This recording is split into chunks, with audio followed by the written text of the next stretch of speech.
There are many classic novels and stories that have been turned into some amazing films over the years. Jane Eyre, To Kill a Mockingbird, Les Miserables, to just name a few. Any favorites that you ladies can think of that you have enjoyed? Being a huge Jane Austen and Bronte fan. Bronte, yes, I get as a little bit darker, and because I know Amber and I have had a little exchange about the Wuthering Heights, but Right. definitely with Jane Austen, like Emma Thompson did a fantastic job with Sense and Sensibility. Good one. Um, that is definitely one of my favorites and recommendations, as well as the 95 Pride and Prejudice series adapted by Andrew Davies. So those classics I definitely highly recommend. I love the book Jane Eyre Good is one of one. my favorites, and I've yet to find a bad adaptation of it. I've seen them all; they're all really good. But I also love Daphne du Maurier kind of like plagiarized it and wrote the book Rebecca. Hmm. And Alfred Hitchcock did a Oh, great yeah. adaptation of that book. It is like no other version is as good as that movie. And I know you did an episode on Rebecca Hmm. not too long ago here on a film bite. But yeah, that Hitchcock version is it just cannot be beat. It's so It's good. a good one. Great picks, great picks. Well, today we are going to discuss one in particular, a classic story written by Mary Shelley in a film by Guillermo del Toro in his 2025 soon to be classic film, Frankenstein. Birth is not in our hand, is it? That spark, the animation of thought and soul, that is in God's hands. But death, now there lies the challenge.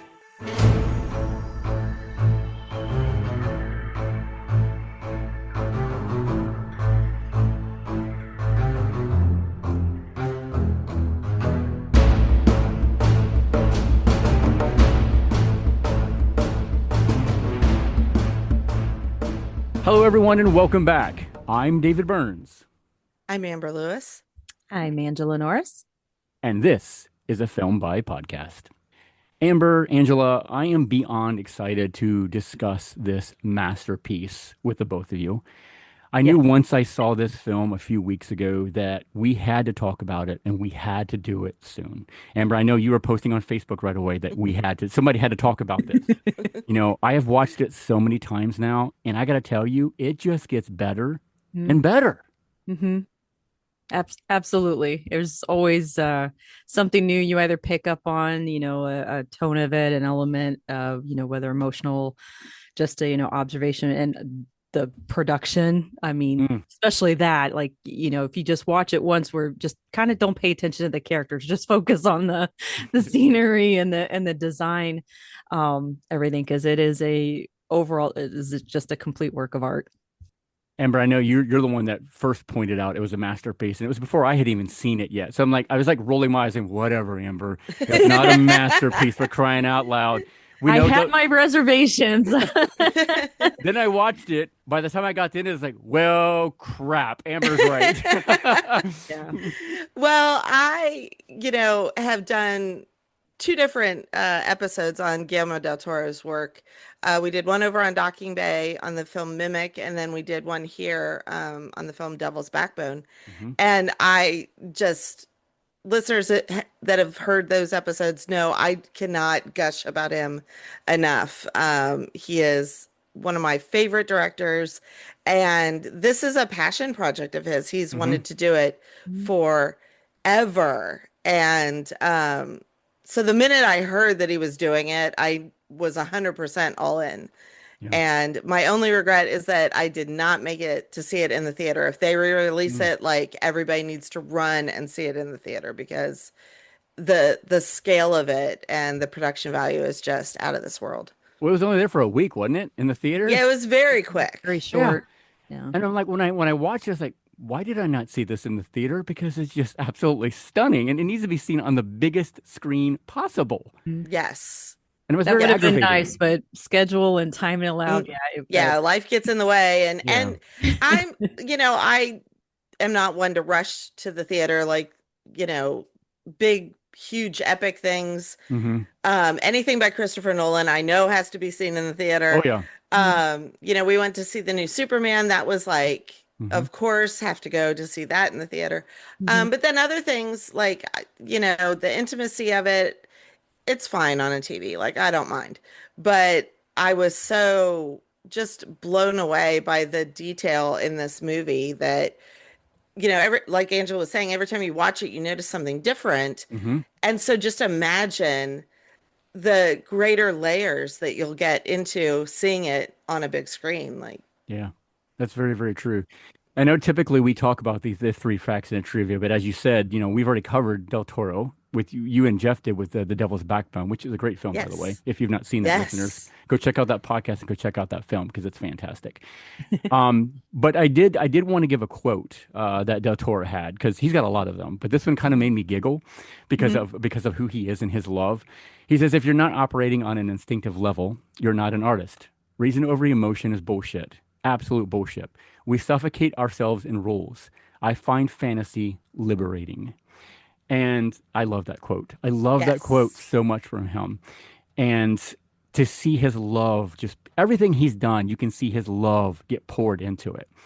So when we use the word masterpiece for Frankenstein, considering the work this guy has done, that tells you what an amazing film Frankenstein is. So, but before we really continue on with that, just in case there is some crazy person out there who doesn't know the story of Mary Shelley's Frankenstein, Amber, can you tell us a little bit about it, please? Certainly. The story goes that Dr. Victor Frankenstein, a brilliant but egotistical scientist, brings a creature to life in a monstrous experiment that ultimately leads to the undoing of both the creator and his tragic creation. Interject with just where did you say that description was from? That's just the one on IMDb. IMDb. It's very nice, So short, sweet, to the point. so because I'm OCD with certain things, he Uh-oh. technically wasn't a doctor. He was just a scientist. He was actually a college dropout. He wasn't ever a doctor. So so because I had to be careful when I was writing my road. It's like, he's not really a doctor, maybe in his own mad world, but just for FYI reference Well, and it's Frankenstein. It's and not Frankenstein. Frankenstein. Oh, we'll get We we'll We'll get to all that know later, I'm that. sure. we'll Yeah. get to that one. Yeah. I know we're all going to be on our pick, that's for sure. Plus, the obvious giveaway that he wasn't a doctor. I mean, the stitching skills. Oh Lack gosh, yeah. Come thereof. on now. Come on. Yeah, Yeah. So just that little absolutely. FYI. Amber, you kind of mentioned a little bit about him loving this story.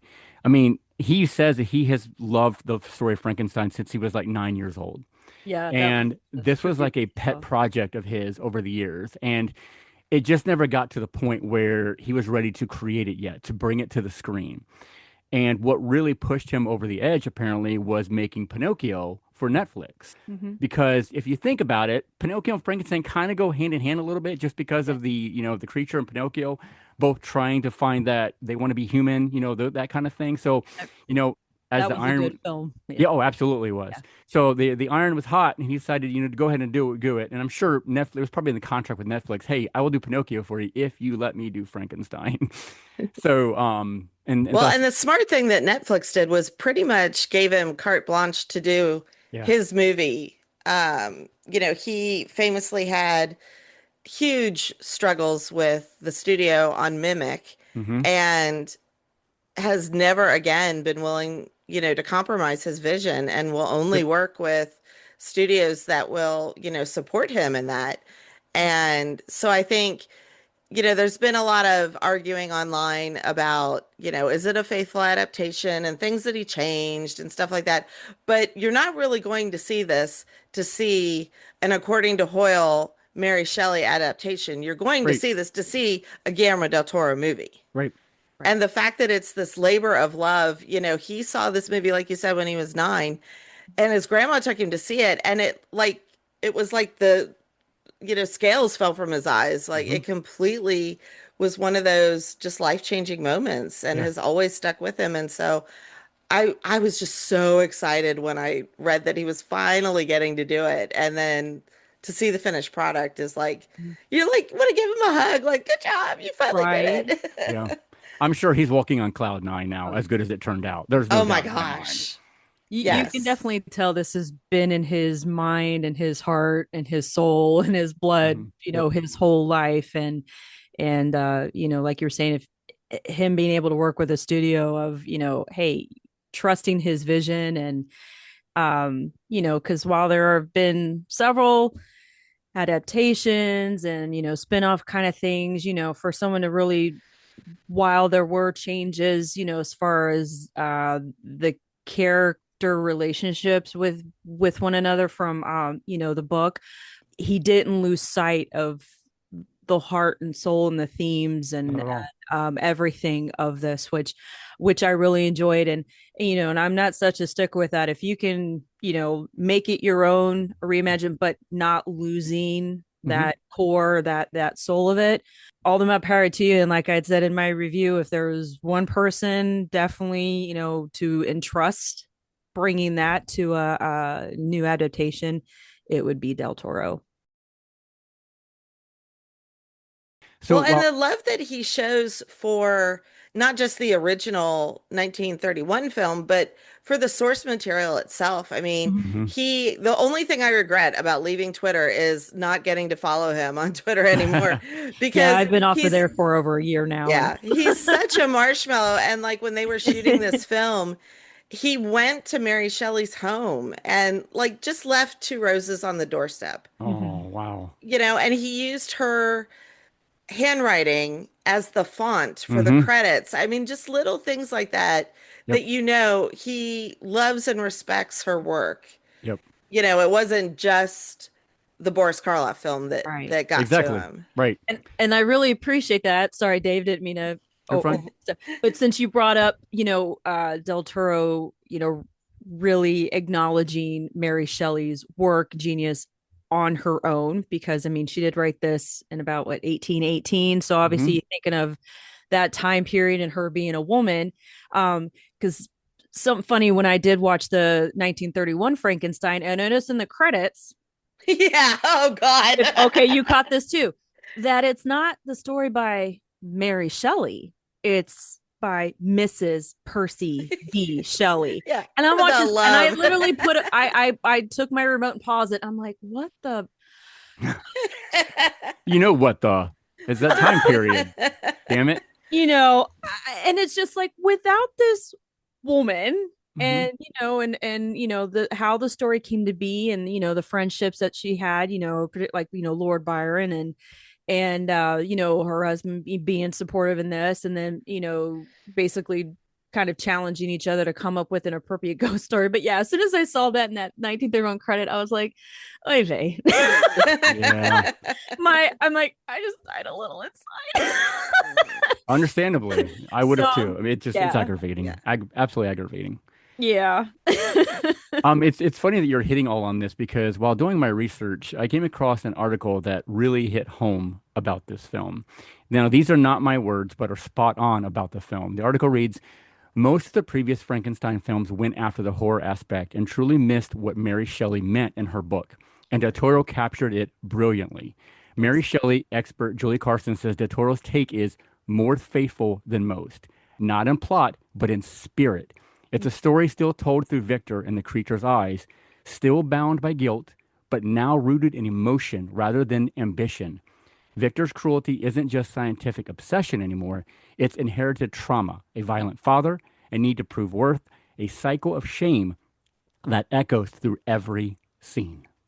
Absolutely. And I think quite of that new that generational trauma Hmm. that has been talked a lot more in recent years. I think that uh including that, and adding fuel to Victor's story, while it's skewed from the book, I understand those changes, and it definitely helped support again the root, the heart of those subjects, including passing on trauma, not sacrificing reality for greatness, but not really having that long term sight of seeing consequences of our actions, or really Hmm. properly thinking things through of, what I could, do, to quote Jeff Goldblum, we could, but should we kind of a thing, when he talks about the dinosaurs. Um, uh, so yeah, that definitely should resonate with a lot of Hmm. people. And also just the general of, finding your place in the world, finding your purpose. Why am I here? Um, Kindness without judging a book by its cover, and having the like this ideal expectations rather than just letting things come naturally and to become who we need to be. Um, and helping each other, figure that out, be accept, wanting to belong, all those points. Right. No, absolutely. And it's well said. I mean, we know he made changes for this, but in my opinion, it's Del Toro being as Yeah. brilliant as is. And I'm going to use brilliant Oh, a lot absolutely. because it's Yeah. brilliant. Yeah, absolutely. I mean, I calling them changes, I don't even want to call them changes because it feels like it's downplaying or making it as if it's less than, the Hmm. original source. Well, the word adaptation is very appropriate. Yeah. True. Yeah. It's not a It's faithful retelling. It is an yeah. adaptation of the Yeah. story that you already know. And, like you said, when I started, Dave challenged us to pick the other versions that we liked. Hmm. Uh-huh. And so I was looking like, okay, well, I need to look at, because I know I'm forgetting some, Right. so I like Googled, all of the Frankenstein movies, and Mhm. there's like hundreds Yeah, of there them. is. There's so I many. mean, so many. And even if Yeah. you kind of branch off to ones that don't necessarily fit, but they Hmm. kind of are the same kind of story. Mhm. Um, and so when you look at that, like, why would you just tell the same story again and Right. Right. again and again without making it Mhm. your own sensibility? Hmm. Yeah. And, I think we all knew when going in that if you've ever seen any other Del Toro movie, you know that the Mhm. monster is going to be hugely empathetic character Right. Yep. in this, or should say the creature. But at any rate, I always forget because I'm always so captivated by Del Toro's female characters Hmm. and the creatures, the fairy tale beings, that he puts in his films that are supposed to be scary but not, or supposed to be a villain but aren't. Mhm. And I always forget that he has absolutely diabolical villains. Hmm. Mhm. And so when Victor, he kind of is leaning that way anyway from the very beginning, but when he finally makes that turn and goes full villain mode, like Mhm. I had to stop the movie. I was so upset. The first time I saw it, I was like, this freaking guy, oh my God, you're the worst. Mhm. And I just had to pause and take a minute because it was so upsetting. And then, I was watching it with Liam and he looked at me and he was like, we just watched Pan's Labyrinth like 3 days ago. Why are you surprised that Victor turned out to be like the worst human imaginable? It's true. He did. Yes. And then with you, bringing up, how he loves his monsters, and being empathetic, what I really liked about his presentation of the creature, and actually I kind of found a quote that he talked about it. Um, Del Toro said, "What I wanted was for the creature to be a newborn, something pristine, something beautiful. Because if Victor has been thinking about it for decades since he was a kid, he's going to create a work of art and not an accident victim or somebody coming out of the ICU." Looking at you, Brian, as Frankenstein monster. He needed to look beautiful like a baby, like a sort of essence of a human being. You have to start with nothing and then evolve into a full human being who, for the first time at the end of the movie, makes his own decision. So I really liked that that was his, approach. He wasn't out to, this wasn't intended to be a monster. It, Hmm. and you can even see that too with the makeup and, the costume, and just how, and I know we'll get to, the performances and stuff, but how the creature was embodied. But I really loved that presentation and that visual, and that's what he had said about that, because that was one of the first things I noticed was, you know what he was made, what the creature's made of, Yes. Well, and the people that he interacts with that are truly empathetic souls, their first reaction is that, like, maybe he was a soldier that was injured or something. Like, yeah, Elizabeth, the first thing she says to him is, "Who hurt you?" Hmm. You know, and that got even, me. Yes. the blind man was just assumed that, like, he was a soldier that had been wounded and, like, Hmm. didn't have his memory and stuff like that. So the empathy and the kindness that they lead with, in contrast to Victor's contempt, is just, it's so stark and so brutal. It's just amazing. It is. It's funny that we talked earlier about how watching this movie, over and over, it just gets better and better. This movie is like an onion. You peel away one layer, you find something new. You peel away another layer, and you find something different. It's crazy on how layered this film is by Del Toro. Mm-hmm. Yes. One of the things I found interesting is if you watch closely, as the movie goes along, the creature starts walking more upright like a man, Uh-huh. whereas Victor starts stooped over like a beast to show you who the real monster is. I mean, that's brilliant. Contrast. Yeah. Yes. And all those little details, like, shout out to all of those people on social media that have sharper eyes than mine, that pointed things out that I may have missed, because little details like on the back of Elizabeth's dresses, it looks like a spine. Yes. Okay. And if you watch on Netflix, they have, I don't know if you guys watched it, they have a making of documentary Hmm. that is just amazing. And they go through every detail. They go through the costumes and the makeup and the, sets and everything. And, like, the patterns on her clothes were made of, like butterflies Like and blood beetle cells wings. and, Yeah. just all these little details that just make everything, like, to David's point, so much richer. Hmm. And did you notice in that documentary, Del Toro had to approve every Everything. single thing, Well, down to the the thing is, tiniest thing? he started in makeup and special effects. Yep. Mm-hmm.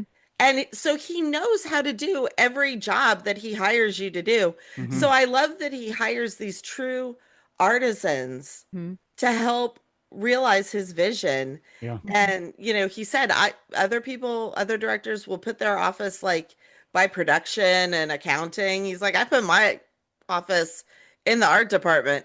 Yep. Mm-hmm. And, and I love in the documentary as well, like, it shows, him getting the scenes ready. He's got, like, his hands in there, like he's manipulating Yeah. the dummy for the creature, and stuff like that. Like, he, is puts his blood, sweat, and tears in, like, every single molecule of his films, and You it's just amazing. you And literally can say he is a hands-on director. Yes. I mean, and why wouldn't you want your office being right next to the art department? I mean, all that energy and Oh that yeah. that in the air and just feeding off of each other. Why would you want to be next to in the account or Hmm. something dull? Yeah. Well, and Just the way he you gets know. them all to work together, Mhm. because things that the costumer did informed the set Yep. Uh-huh. decoration Yep. and the lighting choices and the color palette and Hmm. vice versa, Mhm. Yeah. Yeah. which The just lot makes lot of it, synergy and yes. yes. Everybody feeds off Del Toro's energy. Yes. Everybody does, and that's why it turns out so well. Mhm. Is because of that. He's got that love, that passion that just goes into everybody that's around him. And it only makes them better at their own particular Hmm. craft too, Yeah.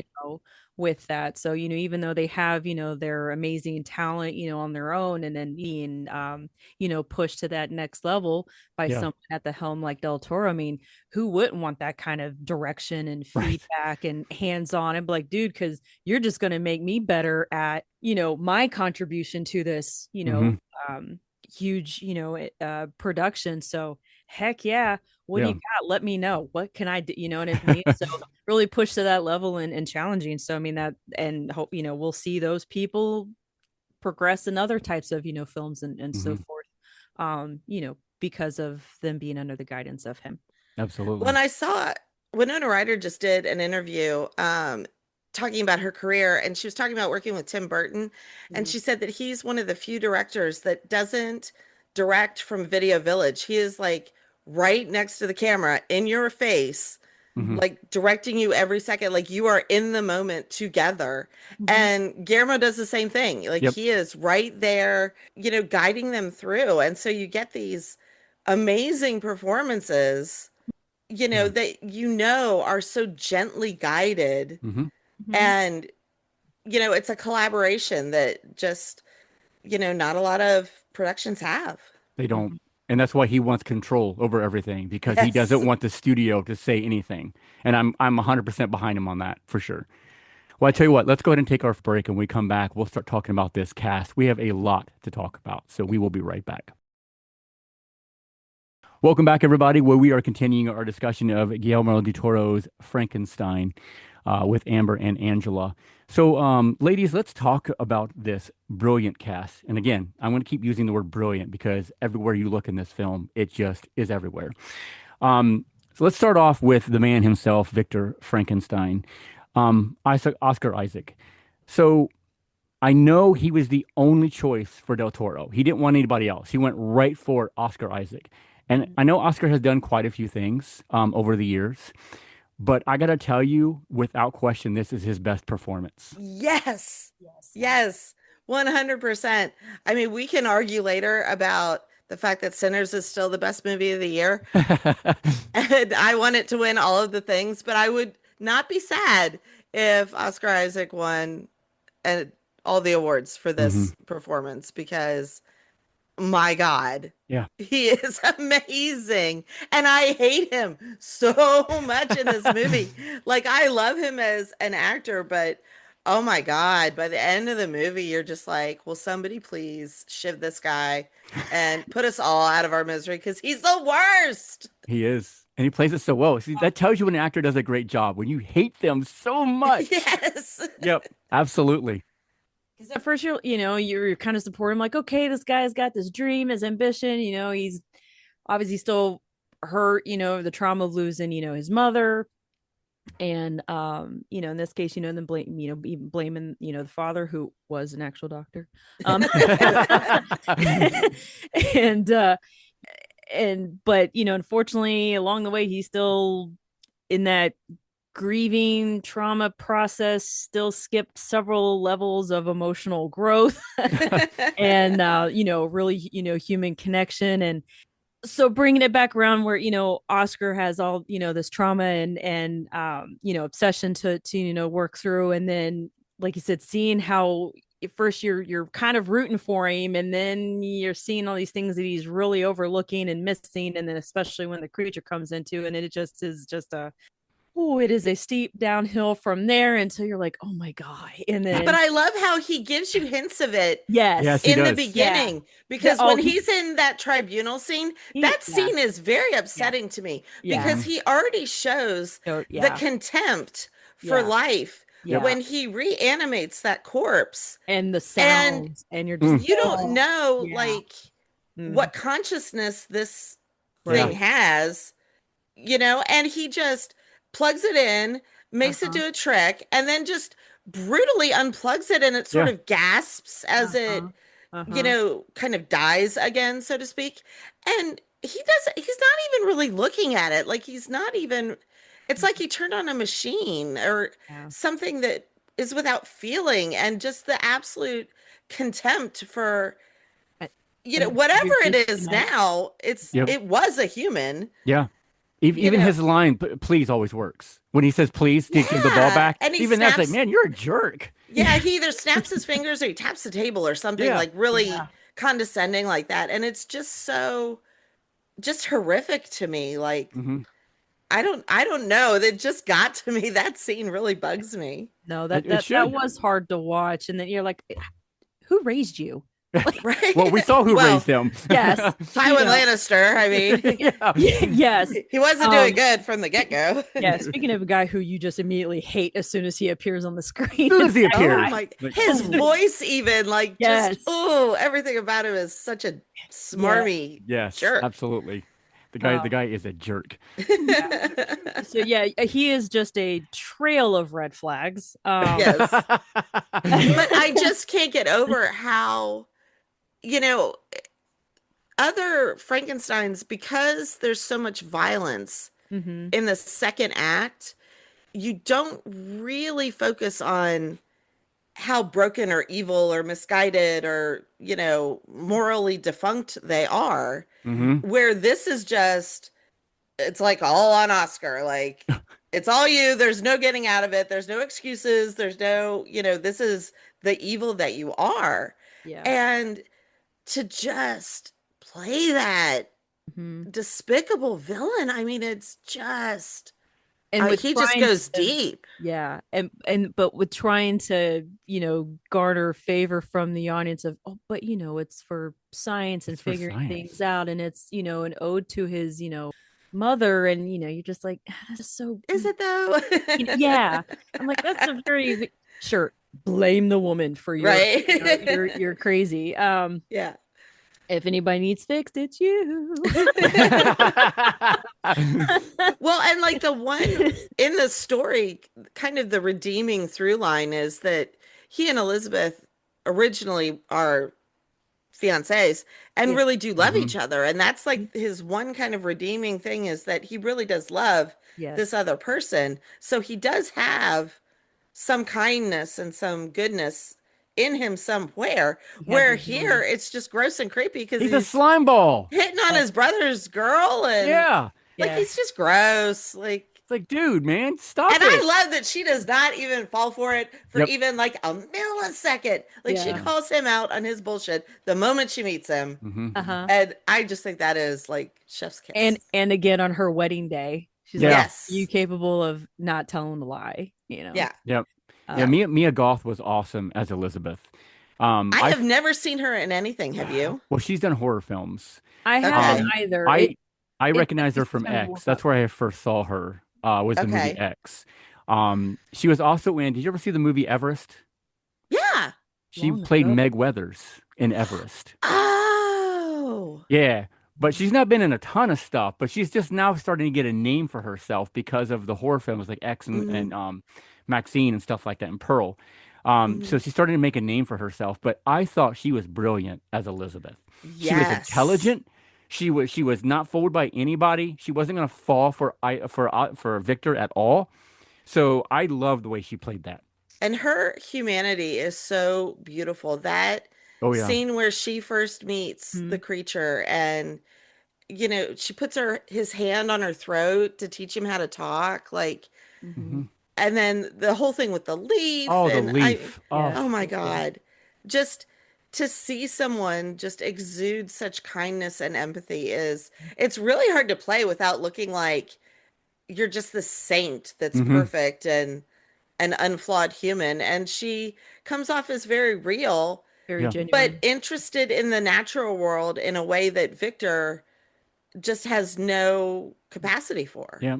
Or Well, respect.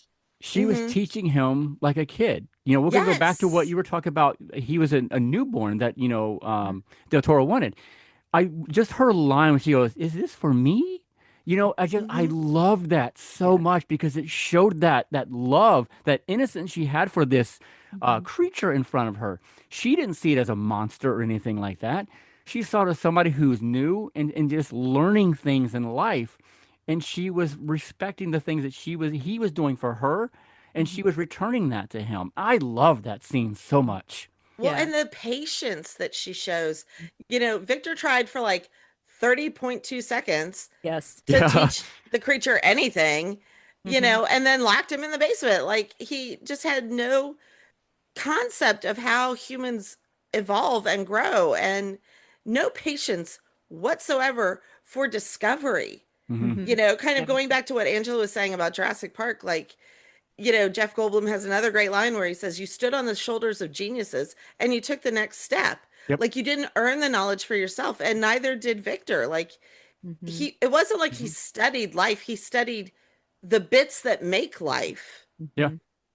and that were meaningless to him. They were Hmm. just tools. Yep. Like, where's your curiosity? That sense of wonder, that really desire, to learn. You just wanted basically shortcuts, and, Hmm. how can I get to this just to accomplish it for the sake of accomplishing it, or, proven daddy wrong, proven, the actual academic, peers wrong, so forth. But yeah, you've got this basically this kid in a diaper chained to stone in a wet, dirty, damp basement because what Victor fears for his life. And Well, and like doesn't even give him like the basic comfort. He's not yeah, allowed clothes. Yeah, doesn't nothing. He's do not allowed anything. warmth. He's Yeah, not like no, he didn't even put him in like a comfortable prison cell. He just chained him to the no, wall. Like Yeah. yeah. the hell, you know? And like you said, Amber, giving him all 30.2 seconds, I was like, okay, first of all, he, after the initial electrical shock into the creature, he gives it like 2.6 seconds before it didn't work. It failed. Yep. Oh my Well, God, I'm a failure. I didn't do it. Oh my God, here we go. Yep. And then, like you said, and there's those little the scenes of the interactions, which I kind of, even having watched it a couple times, I still got to kind of struggle to remember, because he just was frustrated with him for only saying his name while, like, shaving his head. And I'm like, where are the books? Where, Right. first of all, this guy still doesn't have, you haven't given him a shirt. Mm-hmm. well, and I have a theory about the name thing that I just got when I watched it again today. Because it just broke my heart. Yeah. He keeps saying the name because the first Victor that he met, that he connects that name to, is the Victor that woke up and was excited, showed him the sunlight, showed him his hand, Right. was Oh, kind yeah. and gentle and excited to see him. And I think he's constantly crying out for, where is that person? Where is the Victor that No, that's I first met? Where is the Wow. one that was happy to see me? That's that deep, was Amber. like a very good tender moment that lasted 5.3 seconds. Yeah. And, That's all you get. we're quantifying everything here now. Right. We are.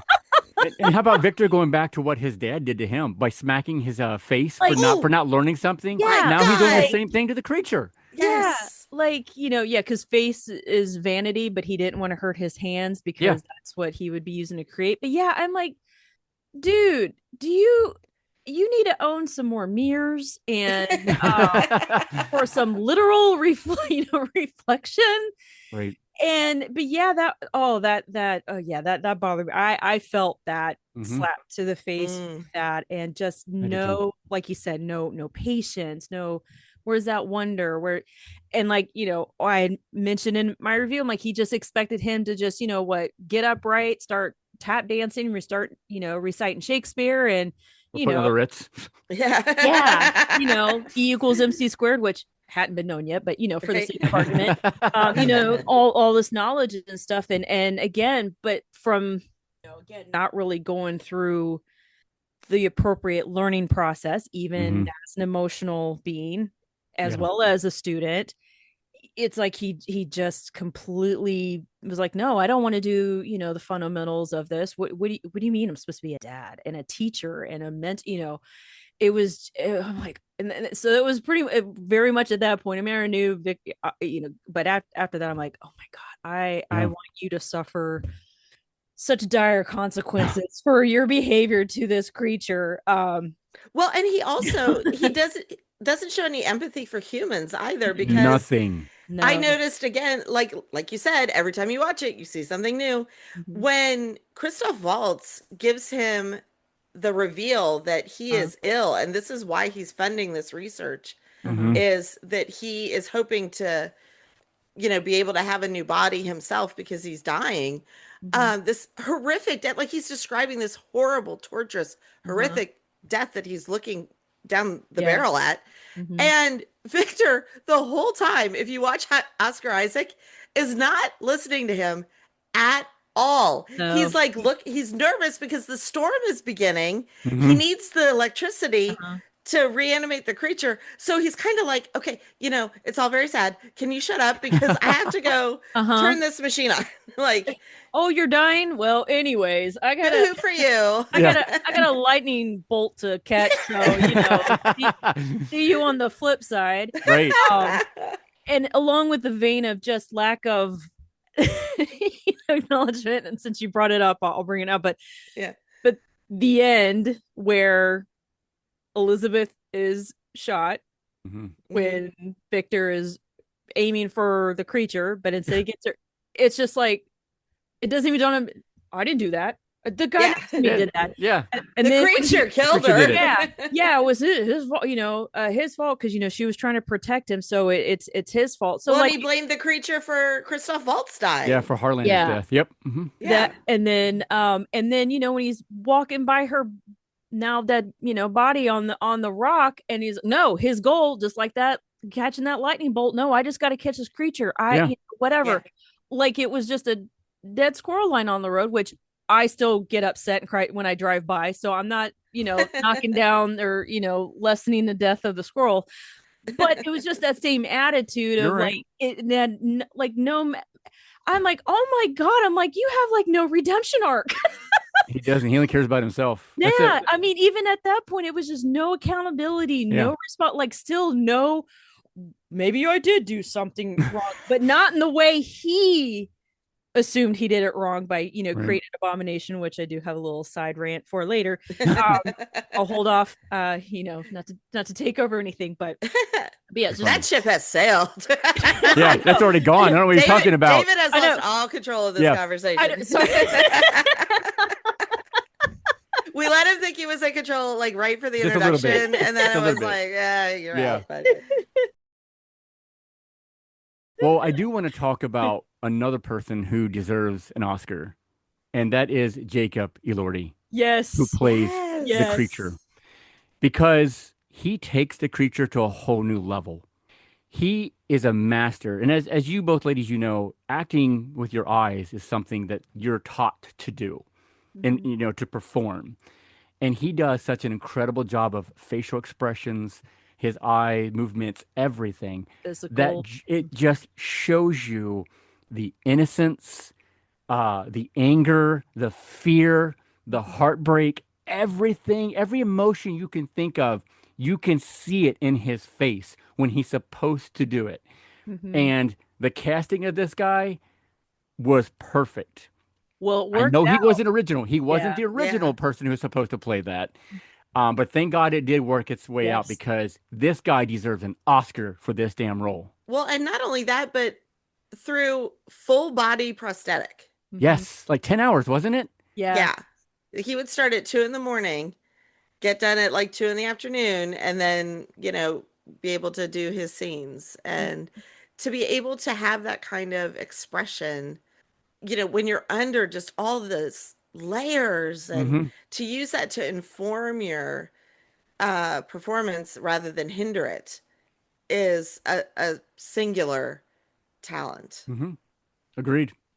And I couldn't imagine sitting in that chair that long. I could not. What would you do? I mean, you're just literally playing on your phone, I guess, Yeah, I mean, or just watching whatever. movies on your iPad, and Yeah. And Listen, some then actors have said that like they doze off. I could see that. Like Go other to sleep. actors that have gone through it, and for like a like superhero meditation. movies and stuff. Yeah. Yeah. Like it would be a super exercise in, Hmm. like your breathing, and, because Mhm. I'm sorry, I have like a really big personal space bubble. So to have like these people painting all over your Right. body just sounds torturous It Yeah. does. to 9 to 11 me. hours. Yeah. And the stuff's not comfortable. I mean, those No. prosthetics are hot and Mhm. itchy and all sorts. But Guillermo said in that documentary, and I kind of wish I could unhear it because it's so sad. But he told Jacob to kind of evoke like being like a dog Mm. with that innocent, Yeah. kind of love and Mhm. wanting to be in your presence, but then being, especially with the blind man, being willing to viciously defend if necessary. Mhm. Um, but then immediately goes back to being loving as the old man was dying. Mhm. But I think that just makes it sadder. I don't It know. does. He said he used his own dog, like watching her Hmm. and things like that. And then something else I did look up when because like we said, he wasn't the original And choice. I love Andrew Garfield, but there is no way I can't I see No. him cannot doing see this him at job. all. So No when way. he backed out apparently due to scheduling Mhm. conflicts and only left Jacob 4 weeks to prepare for it. And apparently, and like you said, since Del Toro and his team, they had started with like the makeup and the costume. with the prosthetics and stuff, they had already basically had all the stuff fit and ready for Garfield. Garfield. So then they had to get under the gun of redoing all of that, based on Jacob's build. Mm-hmm. And so that was just another little tidbit. But like you said with Del Toro's quote at the beginning, like he kind of looks at those things as like, you know what? It's like a Zen thing, like it was meant to be. This is where the movie is leading me. And Yes. I just need to follow that path. And Mm-hmm. Yep. that's such a healthy attitude because It my is. God, the stress, like there's a lot of money and a lot of work put into this stuff. I mean, it all happens for a reason. And yes, this one worked out for, Yeah. Mm-hmm. And speaking of the blind man, that was played by David Bradley, who did a great job. If you haven't seen Broadchurch, Yes, I have. You would be completely shocked because he always plays the worst. Like he's always such a horrible person. But in Broadchurch, he plays such a beautiful, empathetic, loving man that has just the most tragic storyline. Yeah. So if you saw that, you knew he had it in him, and I was so happy to see him in that role. He was perfect. Yes, he was. And I know that scene was tough for you, Angela, I know, with the wolves, was it not? It was. I mean, I just kept going, it's CGI. It's CGI. They're not real puppies. It's okay. I did have to kind of close my eyes, especially when he was coming in to check on the blind man after they had already, got to him. And I kind of knew, I was like, oh God, I could, hear the sound. So I did have to cover my eyes, even though I'm like, I know it's fake. I know it's I know he's doing it as, defensive hit, everything. I understand, but it was still tough, but I got through it. Yep. I do want to call out the young Victor Frankenstein. You guys know who that is? Oh. Christian Covary. He played Gus in Sweet Tooth. Oh, okay. Yeah. And he's also in Cocaine Bear, if you've not seen Cocaine Bear. I haven't seen either of those. So. Well, Sweet Tooth is fantastic, Amber. You need to watch it. Okay. Yeah, absolutely. And he plays Gus, the main character. Okay. So you'll definitely want that. Put that on my list. Yes.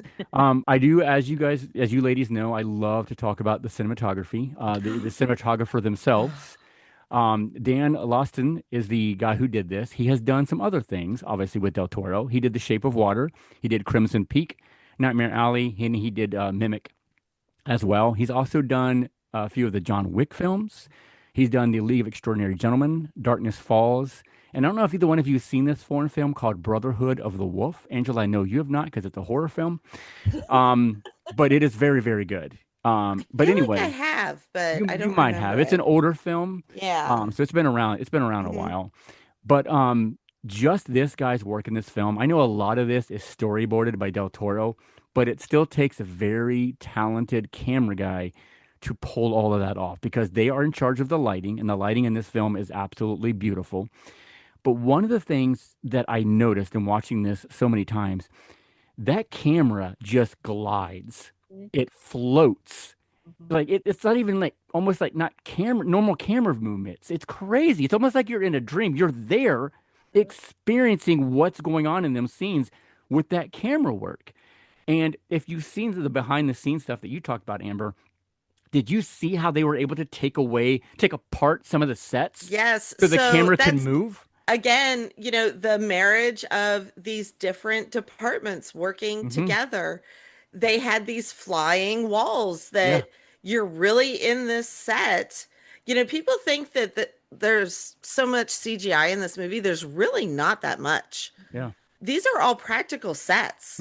And they had these flying walls that they could move out of the way so the camera could come in on a crane and, all this really intricate, interesting problem solving techniques. Yeah. To enable that cinematographer to do what he did so well. And it's stunning. Amazing. Yeah. Amazing. I mean, there's so many things about this that you could just tell these people all deserve awards. I mean, the cinematographer, but the costume designer. It raises it to an absolute art form. It does. Not just, movie making can be very, popcorn, mass produced, but this is actual art that we're getting to look at on all these different levels. Yeah. You know, Yeah. everybody is at the top of their game, Yep.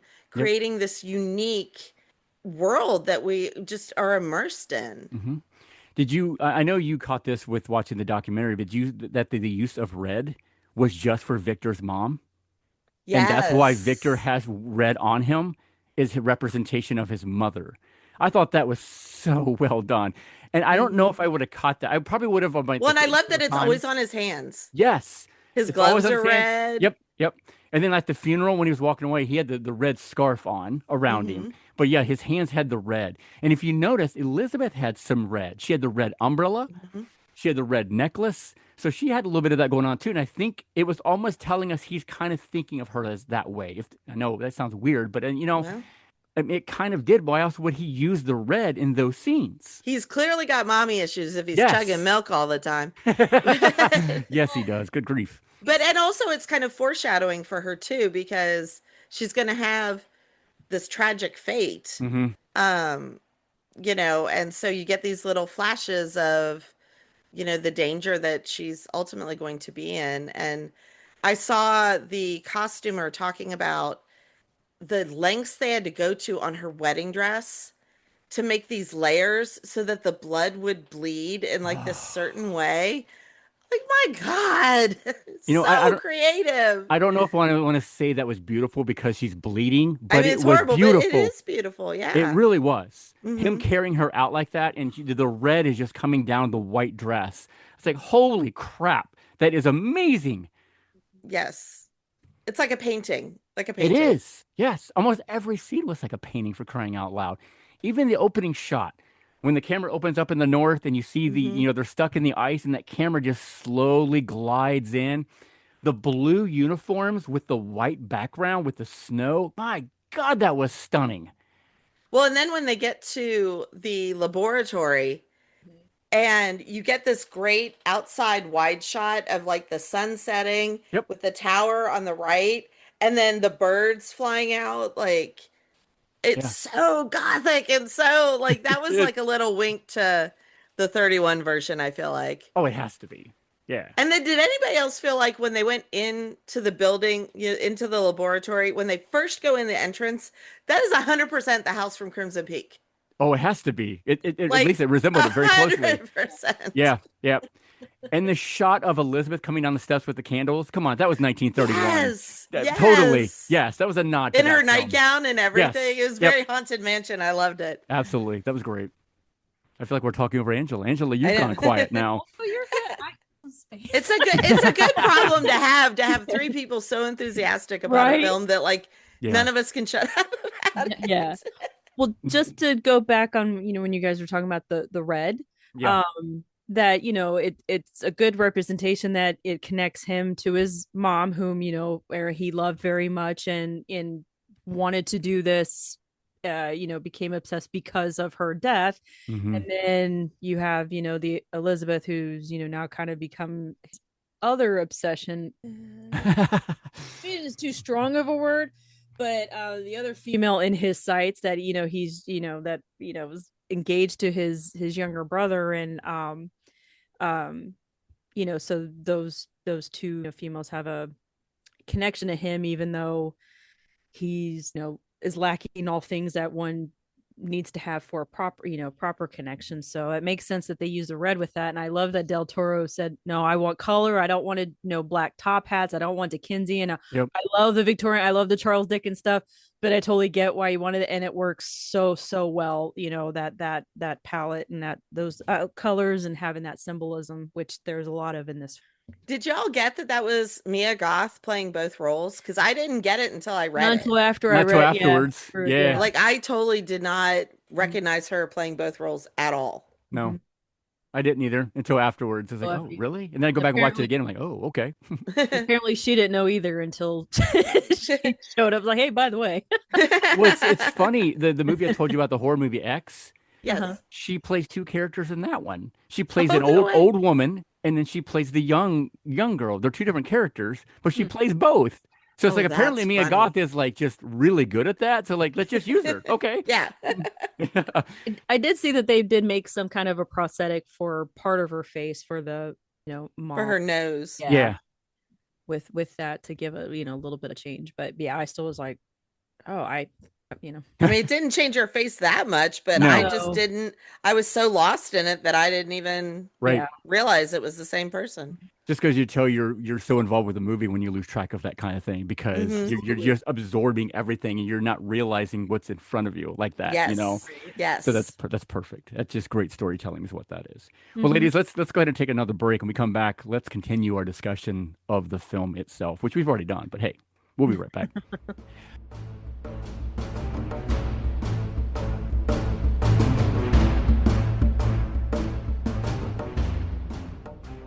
Silly short summary for Frankenstein 2025.